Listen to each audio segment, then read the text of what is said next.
نبی صلی اللہ علیہ وسلم کے دور میں قرآن نازل ہوا، مختلف چیزوں پہ لکھا گیا. وہ جس صحابہ کو جو آیت ملتی تھی نا، وہ کوئی کھجور کے چمڑے پہ لکھ لیا کرتے، کوئی ہڈی پہ لکھ لیا کرتے. قرآن کو الحم سے لے کے والناس تک اس ترتیب کے ساتھ ایک کتاب میں جمع نہیں کیا گیا تھا، سینوں میں محفوظ تھا. کسی صحابی نے قرآن جمع کیا، سورہ نساء پہلے اور سورہ آل عمران بعد میں. عبداللہ بن مسعود کے پاس جو قرآن تھا، انہوں نے سورہ فاتحہ لکھی نہیں اس میں، اور نہ سورہ فلق سورہ ناس لکھی. ان کا کہنا یہ تھا بھائی یہ تو بچے کو یاد ہوتی ہے، اس کو لکھنے کی کیا ضرورت. تو اس وقت قرآن کو اس خاص ترتیب میں ترتیب دینے کی اور لکھنے کی ضرورت نہیں تھی. زمانہ جیسے جیسے بدلتا ہے تو چیزوں کی ضرورت پیدا ہوتی ہے، اسی حساب سے چیزوں کو آرگنائز کیا جاتا ہے. ہوا یہ آذربائیجان فتح ہو چکا تھا حضرت عثمان کے دور حکومت میں. حضرت حذیفہ رضی اللہ تعالی عنہ نے حضرت عثمان کو خط لکھا کہ لوگوں کے پاس اپنے اپنے قرآن ہیں اور ان میں آپس میں اختلاف شروع ہو گیا ہے. ایک کہہ رہا ہے میں نے تو فلاں صحابی سے یہ قرآن لیا ہے، اس میں تو یہ والی صورت ادھر ہے، یہ والی ادھر ہے. دوسرا کہہ رہا ہے یہ والا تو میں نے فلاں سے لیا، اس میں تو سورہ فلق سورہ ناس ہے ہی نہیں، تو کون سا قرآن لے آیا.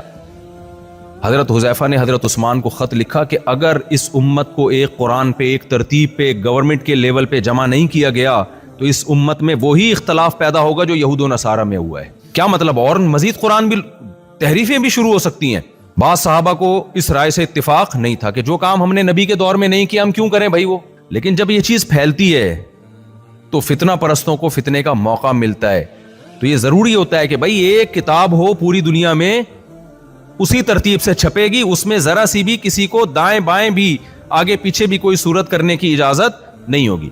تو حضرت عثمان رضی اللہ تعالی عنہ نے حکومتی سطح پہ کیا کیا کہ صحابہ میں جو بڑے بڑے حفاظ تھے ان کو بلا کے الحم سے لے کے والناس تک اس ترتیب پہ قرآن جمع کیا جو آج ہمارے پاس موجود ہے. ایک ہی لفظ کو لکھنے کے دو طریقے بھی تھے. جیسے یہ جو تابوت کا لفظ ہے، تابوت یہ گولتا سے بھی لکھا جاتا تھا اور لمبی تا سے بھی. کسی نے گول سے لکھا ہوا تھا، کسی نے لمبی سے. یہ بھی تو بعد میں اختلاف ہو سکتا تھا نا. اگلا کہتا ہے اس کی قرآن میں دو تا یوں لکھا ہوا ہے، میرے میں لمبی تا سے. یہ لڑتے آپس میں، جنگیں ہوتی. حضرت عثمان نے کیا کیا بھائی، جو اہل حجاز کس طرح سے لکھتے ہیں دیکھا کہ بھئی یہ لمبی تا سے لکھتے ہیں، تو انہوں نے جو خود قرآن تیار کروایا اس میں کون سی تا سے لکھا؟ لمبی والی تا سے، گول تا سے نہیں لکھا. حضرت عثمان نے اس کے بعد کیا کیا ہے، جتنے نسخے پوری دنیا میں موجود تھے، صحابہ تابعین جن کو آج کی پولیس کہا جا سکتا ہے، ان کو بھیج کے وہ نسخے جمع کی اور آگ لگا دی. بعض صحابہ نے نسخے دینے سے انکار کیا کہ ہم نے نبی کے دور میں یہ نسخہ لکھا ہے، ہم نہیں دیں گے.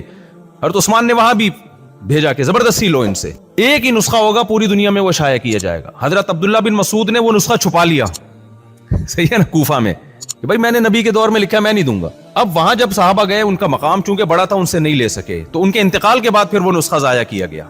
سمجھ میں آ رہی ہے بات کہ نہیں آ رہی؟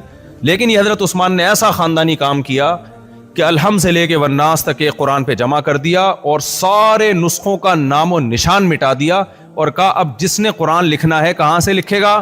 یہاں سے. تو وہی نسخے پھر لوگوں نے نقل کرنا شروع کیے، وہی چھپتے چھپتے آج پوری دنیا میں ہمیں ایک ٹینشن سے نجات دے دی کہ نہیں نجات دے دی. اب ہم اس مصحف کو کیا کہتے ہیں؟ مصحف عثمانی.